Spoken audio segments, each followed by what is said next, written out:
밴쿠버 기독교 세계관 대학원에서 구약학과 세계관을 가리키시는 정성민 교수님께서 쓰신 세계관 성경 읽기라는 그 책에서 2015년에 방영한 그 송곳이라는 드라마에 나오는 인상 깊은 그 장면을 소개합니다. 거기서 한 노무사가 노동자와 고용주의 그 입장 차이를 설명하면서 이렇게 말하는데요. 서는 곳이 바뀌면 풍경도 달라지는 거야. 같은 상황도 내가 어디에 서 있느냐에 따라서 우리는 무언가를 바라볼 때 전혀 다르게 바라볼 수 있다는 겁니다. 이 말은 단순히 어떤 심리학적인 그런 관점을 넘어서 우리의 존재의 그 위치, 곧 신분의 변화에 대한 통찰을 가져다 주기도 합니다.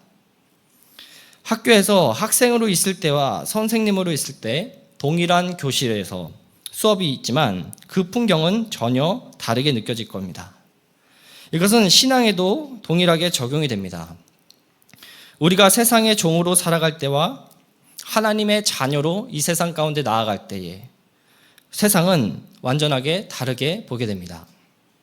오늘 본문 갈라디아서 4장 1절부터 7절은 우리의 그 신분의 전환, 존재의 위치의 변화를 복음 안에서 우리가 어떻게 경험하게 되었는지를 말하고 있습니다. 오늘 본문에서 바울은 종과 아들 또는 그 자녀라는 두 단어를 대조적으로 사용합니다. 이것은 단순히 비유가 아니라 복음이 사람을 어떻게 변화시키는지를 보여주는 강력한 표현입니다. 먼저 종의 특징을 살펴보면 크게 세 가지로 볼 수 있습니다. 종에게는 첫 번째로 자유가 없습니다. 주인이 시키는 대로 살아야 합니다. 두 번째로는 종은 자기 정체성에 대한 인식이 없습니다. 자신이 누구이며 어떤 존재인지를 모른 채 살아갑니다. 마지막 세 번째로는 무엇이 중요한지, 무엇이 가치 있는지에 대한 분별력이 없습니다. 무엇이 진짜 중요한지 못한 채 눈앞의 것만 메어서 살아가는 것이 종의 특징입니다. 그래서 본문 1절부터 2절에서는 로마 시대를 그 배경으로 한 비유를 이야기합니다. 당시에는 상속자라 하더라도 성인이 되기 전까지는 후견인의 그 통제 아래에 놓여 있었습니다. 고대 시대를 배경으로 한 영화나 우리가 드라마를 보면은 어린 왕자나 공주 곁에 신하들이 붙어서 그들을 교육하고 가르치며 지키는 것을, 훈련시키는 것을 떠올릴 수 있을 겁니다. 왕자의 신분이 신하들보다는 높지만 어린 시절에는 신하의 지시를 따라야만 했습니다. 왜 그랬어야 할까요? 왕자는 자신이 누구인지, 자신이 가진 그 권세와 부가 얼마나 대단한지를 아직 모르기 때문입니다. 너무 어려서 그렇죠. 작년에 있었던 일입니다. 제가 조카가 있는데 작년이니까 3살이었어요. 조카가 저희 집에 이렇게 놀러 왔었는데 한 손에는 과자가 들려 있었고요. 한 손에는 저희가 너무나도 좋아하는 세종대왕님이 이렇게 들려 있었어요. 제가 좋아하는 사람에겐 장난치는 걸 참 좋아해서 저희 조카에게도 한번 장난을 쳐봤어요. 이름을 말하기는 좀 그렇지만 아가야, 삼촌에게 한번 과자, 너가 손에 드는 과자 좀 줘볼래? 이렇게 막 얘기해봤어요. 조카가 아니야 이랬어요. 싫다는 거죠.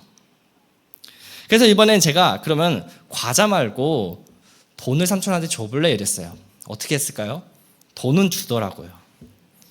왜 저희 조카가 과자는 아끼면서 돈은 쉽게 저에게 줬을까요?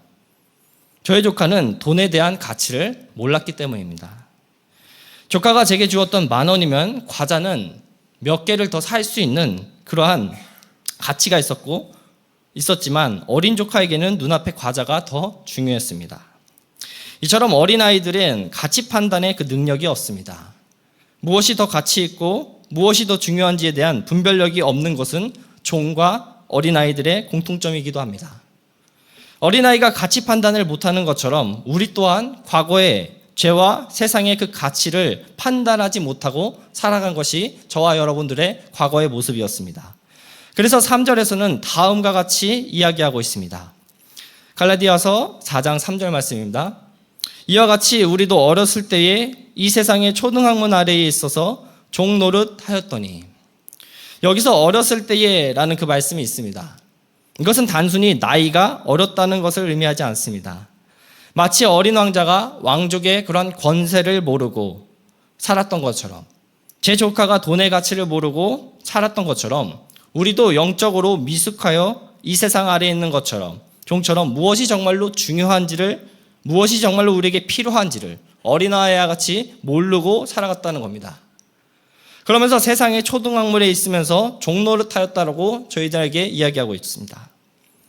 초등학문이라는 것은 학자들마다 다양한 견해가 있지만, 청신신대원에서 바울서신을 전공했었던 이한수 교수님은 복음의 정수 그리스도의 십자가라는 책에서 이 부분을 다음과 같이 이야기했습니다. 세상의 초등학문이란 이반 종교에서 신들로 숭배를 받고 있던 천체나 별들과 같은 우주적 세력들을 지칭한다고 보아야 한다라고 이야기했습니다. 당시 로마 사람들에게는 점성술, 어떤 신비주의, 우상숭배와 같은 문화 아래서 살았고, 그것이 이들의 인생을 지배했습니다. 즉 초등학문이라는 것은 그 시대를 장악하고 있는 것들, 그 시대를 지배하고 있는 것이라고 볼 수가 있습니다. 내가 이것을 소유하면은 세상의 문제가 해결될 거라고 생각하는 것, 이 시대에 그래서 유행하는 것, 이 시대의 어떤 가치관, 이 시대 사람들이 절대적 우상으로 여겼던 것들이라고 생각해 볼 수 있습니다. 오늘날도 초등학문이 존재하죠.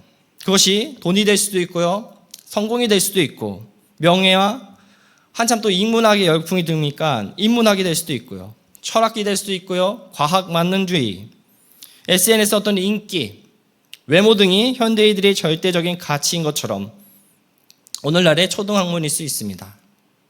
과거나 오늘날이나 왜 사람들은 이 초등학문의 그 지배 아래에 있을까요? 그것이 우리 인생의 해답을 가져다 주는 것처럼 보이기 때문입니다. 이것을 내가 소유하면 나의 인생에는 문제가 없고 행복한 길이 열릴 것 같다라는 그러한 생각을 우리는 가지게 됩니다.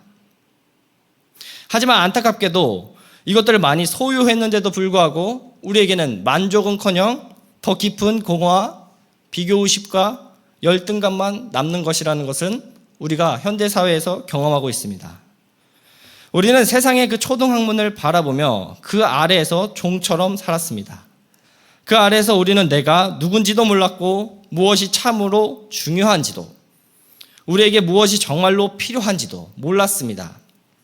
하나님 없이 자기를 증명하려는 노력은 결국 세상의 종으로서의 삶으로 이어질 뿐이었습니다.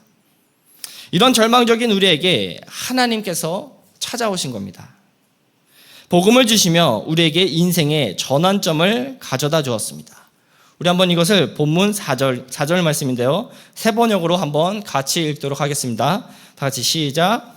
그러나 기한이 찼을 때에 하나님께서는 자기 아들을 보내셔서 여자에게서 나게 하시고 또한 율법 아래에 놓이게 하셨습니다. 원어 성경에는 있지만 개역 성경에는 빠진 것이 그러나입니다. 그러나 때가 참회로 4절은 시작됩니다. 우리는 과거에 영적으로 어두운 자여서 내가 어떤 존재인지 모르는 그런 절망적인 상태가 바로 3절까지의 우리의 모습이었습니다. 그런데 이제 희망의 메시지가 우리에게 찾아옵니다. 바로 그러나이죠. 죄 아래에 있던 인간의 역사에 예수 그리스도가 오심으로 새로운 그런 전환이 우리의 인생 가운데 시작이 되었습니다. 하나님께서 예수 그리스도를 보내심으로 우리로 하여금 더 이상 세상에 속박된 그런 종과 노예로 살아가게 두지 않으셨습니다. 4절에서 여자에게서 나게 하시고 율법 아래에 나게 하셨다라는 뜻은 하나님의 아들이신 예수 그리스도께서 사람의 모양으로 오셨다라는 것을 의미합니다. 즉 이것은 우리가 잘 아는 그 성육신 사건을 의미하는 것이지요. 그럼 왜 하나님은 아들이신 예수 그리스도를 사랑의 모양으로 이 땅에 오셨을까요? 그 이유를 5절에서 설명합니다. 그것은 율법 아래에 있는 사람들을 속량하시고 우리로 하여금 자녀의 자격을 얻게 하시려는 것이었습니다. 여기서 속량의 뜻은 잘 아는 대로 값을 지불하다라는 그 뜻이 있습니다. 하나님께서는 하나밖에 없는 아들을 내어주셨죠. 그로 인해서 우리는 하나님의 양자가 될 수 있었던 겁니다. 예수 그리스도께서 이 땅에 사랑의 모습으로 내려오신 목적은 단 하나였습니다. 율법 아래에 있어 저주를 받아서 죽어 마땅한 우리를 속량하심으로 하나님의 양자됨을 얻게 하기 위해서였습니다. 지금 우리 문화권에서는 양자나 입양하면은 뭔가 친자식과는 좀 차별이 있어서 충분하고 좋다라는 그런 긍정적인 이미지가 떠오르지는 못할 겁니다. 하지만 이 당시 로마 시대에는 양자 또는 그 입양이 가진 것이 우리가 생각했던 것과 완전히 달랐습니다. 고대 로마 시대에서는 양자나 그 입양은 특별한 의미를 갖고 있었습니다. 이것을 읽는 설교 갈라디아서라는 책에서 화정구 목사님은 당시 귀족들이 전쟁으로 자녀를 잃는 경우가 빈번해서 노예 중에서 인격이 훌륭하고 장래성이 있어 보이는 자를 양자로 삼아 가문의 어떤 모든 재산과 권한을 넘겨주었다고 설명합니다. 입양이 되면 친자식 못지않게 지위를 얻는 것이 이 당시 로마 시대의 문화였습니다. 하나님이 우리를 그와 같이 양자로 삼으셨다라는 겁니다. 친자식처럼 사용하셨고 모든 것을 내어주셨습니다. 그래서 6절에서 다음과 같이 이야기하죠. 그런데 여러분은 자녀이므로 하나님께서 그 아들의 영을 우리의 마음에 보내주셔서 우리가 하나님을 아빠, 아버지라고 부를 수 있게 하셨습니다. 이 말씀은 단순히 신분의 그 변화뿐만 아니라 하나님과 우리 사이의 그 관계의 회복도 말씀해주고 있습니다. 성령께서 우리 안에 계시기에 우리는 하나님을 아빠, 아버지로 부를 수 있게 되었습니다. 잘 아시는 대로 아바는 아람어로 어린아이가 아버지를 부를 때 부르는 친숙한 단어죠. 하나님은 더 이상 멀고 두려운 존재가 아니라 사랑과 신뢰의 대상이 되기도 한 겁니다. 그래서 본문 6절을 D.A. 카슨 교수님은 이렇게 번역하기도 했습니다. 여러분, 이방인들은 더 이상 노예가 아닙니다. 여러분도 살아계신 하나님의 아들로 입양되었기 때문입니다. 하나님께서는 우리가 세상의 노예처럼 구원하는 그 인생이 아니라 하나님의 나라의 그 상속자로 살아가기를 바라십니다. 그래서 로마서 8장 17절과 갈라디아서 4장 7절에서 다음과 같이 이야기하죠. 자녀이면 또한 상속자 곧 하나님의 상속자요 그리스도와 함께한 상속자니 우리가 그와 함께 영광을 받기 위하여 고난도 함께 받아야 할 것이니라. 그러므로 내가 이후로는 종이 아니요 아들이니 아들이면 하나님으로 말미암아 유업을 받을 자니라. 그렇다면 바울은 왜 본문에서 이와 같은 이야기를 했던 걸까요? 왜 바울은 갈라디아 교인들에게 여러분은 세상의 종이 아닙니다. 하나님의 자녀입니다. 라는 것을 이토록 간절하게 이야기했던 걸까요? 현재 갈라디아 교회가 갖고 있었던 심각한 문제가 하나 있었습니다. 그것은 무엇이냐면 그 안에서 거짓 복음을 선포하는, 전하는 자들이 있었습니다. 바울이 전한 오직 예수 그리스도를 믿음으로 구원을 받을 수 있다라는 그 가르침은 잘못된 가르침이라고 다니는 그런 거짓 선지자들이, 거짓 복음을 전하는 자들이 있었어요. 이들은 예수님을 믿는 것으로는 부족하다고 주장하며 율법의 행위와 할례를 함께 받아야만 구원을 받을 수 있다라고 가르쳤습니다. 이것은 복음의 그러한 본질을 훼손하는 바이며 하나님에 대한 그 심각한 모독이기도 합니다. 왜냐하면 이것은 다음과 같은 뜻을 갖고 있기 때문이에요. 예수님의 희생은 참 아름답지만 내가 구원받기에는 부족해. 십자가는 좋기는 하지만 나의 삶에 충분하지는 못해 라고 생각하는 것과 다를 바가 없습니다. 예를 들면 이런 거예요. 여러분들이 각자 자녀가 있을 겁니다. 근데 그 자녀가 이렇게 말하는 거예요. 나는 아빠로는 부족해. 아빠는 내 아빠로는 충분하지 않아. 엄마, 내 엄마인 거는 알겠는데 엄마가 내 인생에 충분한 존재는 아니야. 부부 사이에 남편이 아내에게 나는 당신 한 명으로 나는 행복하지 않아. 만약 여러분 이렇게 말한다고 한다면 부모의 마음과 남편과 아내의 마음은 찢어지도록 아플 겁니다. 하물며 하나님께서 당신의 아들의 생명을 기꺼이 내어주셨는데 그것으로 부족하다고 한다면 하나님의 마음은 어떠하실까요? 김영희 목사님께서 율법과 복음이란 책에서 신앙생활을 자기 행위에 근거한 것은 마치 남편이 있음에도 불구하고 다른 남자를 사랑하는 것과 같다고 말합니다. 예수면 충분하지 못하다고 외치는 이 당시 율법자들이나 복음이면 충분하지 못하다고, 예수로는 부족하다고 여전히 세상의 것을 구하는 우리의 모습들, 돈이 필요하다고 하는 우리의 모습들, 세상의 권력을 쫓고 하나님의 인정보다는 사람의 인정이 필요하다고 하는 우리의 모습들이 율법주의자들과 크게 다를 바가 없다라는 겁니다. 갈라디아 교인들의 잘못은 무엇이었을까요? 예수 그리스도를 세상의 가치보다 낮게 여긴 것. 이것이 갈라디아 교회 사람들의 진짜 잘못이었습니다. 저와 여러분들은 어떤가요? 우리에게는 갈라디아 그 교인들의 모습은 있지 않나요? 우리에게도 예수로 충분하지 못했던 모습들과 상황들이 너무나도 많지 않으신가요? 세상이 추구하는 가치 속에서 허우적거리며 살아가며 이것들이 있어야만 행복하고 없을 때 나는 불행하다고 생각하고 자신이 가진 것을 바라보지 못하고 남이 가진 것만 바라보며 질투하고 한탄하는 우리의 모습들, 우리에게 이러한 종과 노예의 모습이 있지 않는지를 한번 돌아보길 바랍니다. 그래서 바울은 갈라디아 교인들에게 외치는 거예요. 예수 그리스도는 세상에서 가장 가치 있고 가장 고귀한 분이라는 것을. 그 가장 값진 가치가 우리가 종에서 자녀로 변화되게 했다라는 겁니다. 우리는 세상의 종이 아닌 전능하신 그 하나님의 자녀라는 것을 바로 저와 여러분들의, 우리들의 정체성이라는 겁니다. 작년에 개봉했던 영화 중에 인사이드 아웃 2라는 영화가 있습니다. 이 영화는 한 사람 안에 감정들이 의인화, 이제 인격화되면서 그 안에서 일어나는 영화예요.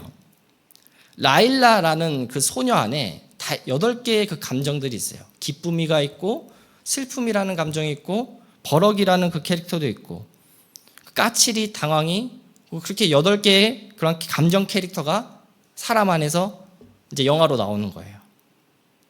인사이드 아웃 2를 보신 분은 알겠지만 이 영화의 핵심 캐릭터가 한 명 있어요. 바로 불안이라는 감정이었어요. 저는 이 인사이드 아웃 2에서 불안이라는 그 캐릭터를 눈여겨보았어요. 불안이가 어떤 존재냐면은 굉장히 치열하고요, 성공을 위해서 물불 안 가리는 그러한 존재였어요.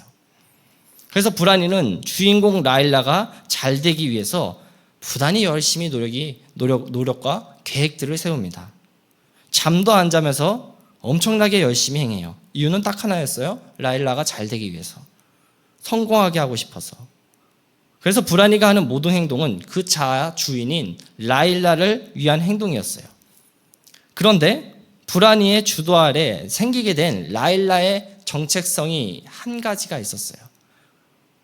그것이 무엇이냐면 나는 부족해라는 정체성이었어요.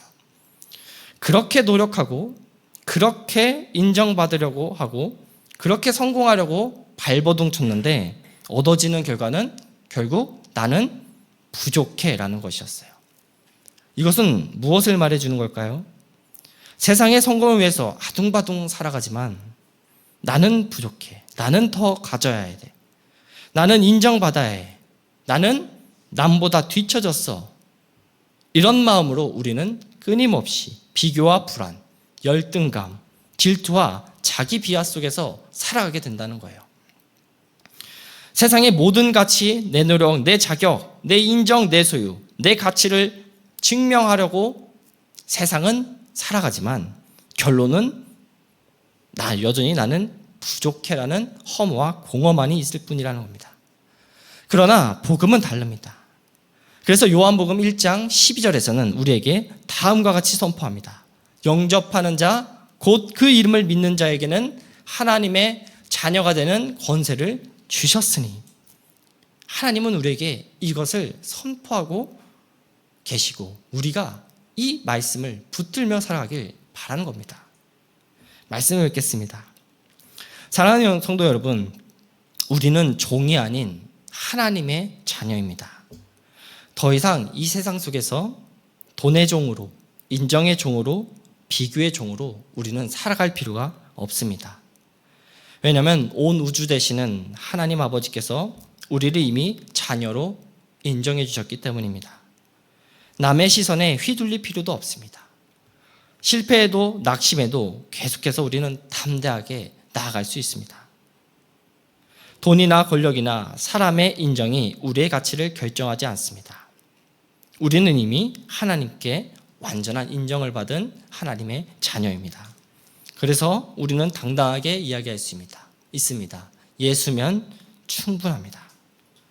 이제 예배를 마치고 다시 일상으로 여러분 돌아가실 겁니다. 돌아가시는 발걸음 속에 하나님의 자녀라는 그 신분을 마음간에 생기시면서 돌아가시길 바랍니다. 직장이나 학교에서, 가정에서 인정받지 못할 때에도 낙심하지 말고 오직 하나님의 그 자녀라는 신분으로 기뻐하시며 그 안에서 참된 자유를 누리시면서 살아가는 귀한 성도님들 한 분 한 분 되시길 주님의 이름으로 축복하고 기도합니다. 오늘 예배를 마무리하며 오늘 함께 이 찬양에 함께 부르길 바랍니다. 무명이어도 공허하지 않는 것은 예수 안에 난 만족함이라.